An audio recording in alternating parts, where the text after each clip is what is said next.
Welcome back to the What's Up Eddie channel, Divine Therapy Sessions, and of course, I'm the one and only Eddie. So glad to have you guys back, and these are my Divine Therapy Sessions. And in today's Eddie's Life Hack, lesson number 20, the big 2-0, we're going to talk about being fair. Now, you ask yourself, obviously, isn't this like a go-to? A lot of the times it's not. Most people are only thinking about the immediate, the instant gratification of what can happen to me right now where I can get what I want and not think about the future, right? Now, this type of thinking, it is good for the immediate, and sometimes karma works in a way where it doesn't work out for you immediately. But in the long term, it's always going to hurt you, hinder you. Now, being fair, it may not always pan out the way that you think it does, but if you believe in karma, which we do because we are spiritual people, right? We're having a spiritual journey. We're living in a way which it's a higher vibration. It's more of that of love, and this characteristic has proven for me to work dividends. And I learned this as a young child, a kid. I remember a mentor, someone I looked up to, who was fair in their dealings with me. It was the first father figure that I knew who taught me the qualities of fairness, and I saw that it got him far in his life, and I implemented it. And a good story that I have is actually, it's a funny one. I think it's another story that's in the Army. Okay, so in the Army, there's a lot of sayings, right? And I like to use the Army because you have such a wide variety of people there, right? And a lot of the times you don't have a choice as to the cultures that you're around, the ethnicities, the different styles of personalities. And I say this is you get to have a lot of experience in people.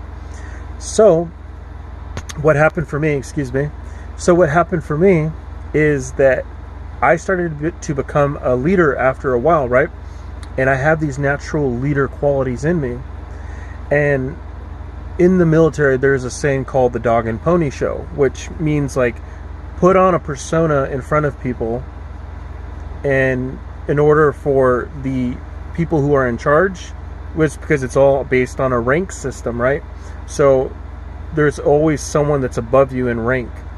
And so that means that things go downhill from there. So if you're doing the right thing, which is putting on the show, the dog and pony show, then you have the higher ups leave, right? So the interesting thing about this is this. Everyone's always putting on a show. What is the problem with that? The problem is that people aren't being authentic. They're not being their real self.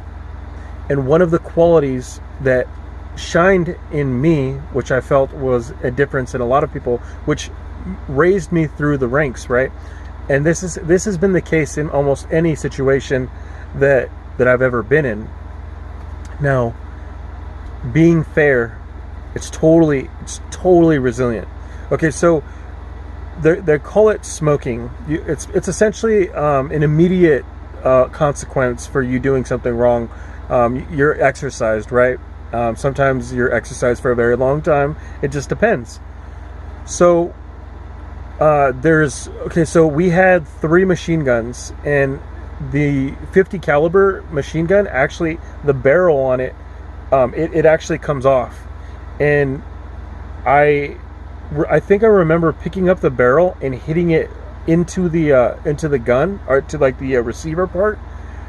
And it's like a mistake that's made, and because like the barrel actually has threads on it.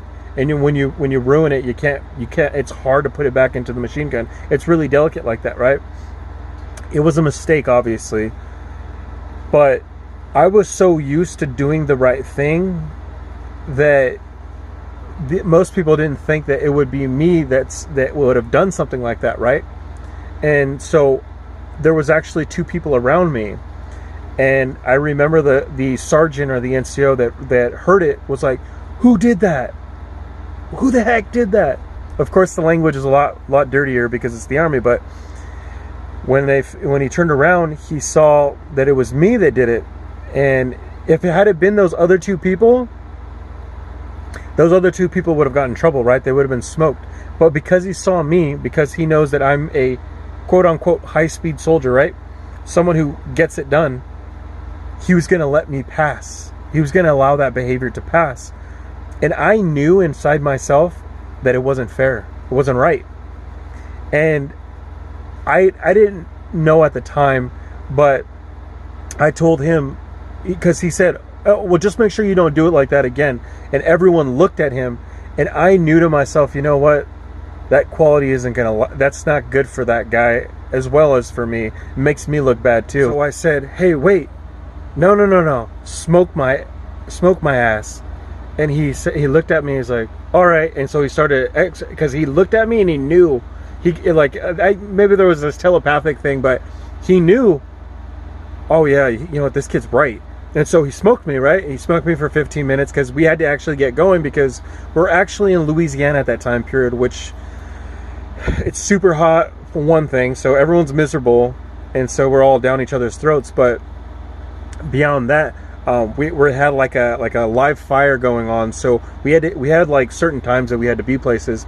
So I still got a smack on the wrist, but like all situations, it's always 20/20 in hindsight, right? So after the fact, we get back to New York, because that's where we're stationed at, and I remember talking to a group of people, and they were like, hey, why did you tell him, because they were making fun of me, why did you tell him to smoke you? And I was like, well, it looks really bad on the leader if he's playing favorites. And also there is a sense of like fairness, that quality of fairness goes far, and I have made it my mission to always try to implement that, because just because of behavior that because I've been a good soldier, or because I do a PT test, which is a physical training test, in a manner that's better than others, doesn't put me above the law. And if there's anything in my life that I believe in, is that we're not above anybody else. I don't care who you are, what you do, and that's what I've taken with me. And I remember them looking at me like, wow, that quality's endearing, right? And it's a quality that most people should adopt, because in any crunch, any problem, even when you put yourself in a leadership position, which most of us get a chance to, when you're fair with people, when you're honorable, respectful, but fairness is key, you guys. When you're fair, your life, it's something that's admirable. People look at you in a way that's, because most people don't adopt this quality, right? Most people only think about the immediate, the instant gratification. Think about the long run, the long haul, because fairness right now can become a habit. And when you make it a habit, it starts to become your reality. And when you approach life with fairness in all your endeavors, I promise you success. All right, guys, that's all I got on this one. Make sure to subscribe, give me a thumbs up. I love you guys. I'll catch you guys in the next one. All right, Soul Tribe.